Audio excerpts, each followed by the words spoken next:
நாகப்பட்டினம் மாவட்டம் வடக்கு பொய்கை நல்லூரில் அமைந்துள்ள பழமை வாய்ந்த ஸ்ரீ நந்திநாதேஸ்வரர் ஆலயம் அமைந்துள்ளது.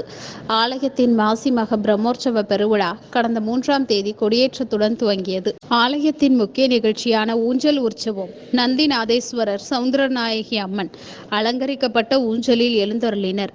சிவாச்சாரியார்கள் பக்தி பாடல்களை பாடினர். இதனையடுத்து மகா தீபாராதனை காண்பிக்கப்பட்டது. அதனைத் தொடர்ந்து ஊஞ்சல் உற்சவம் நடைபெற்றது.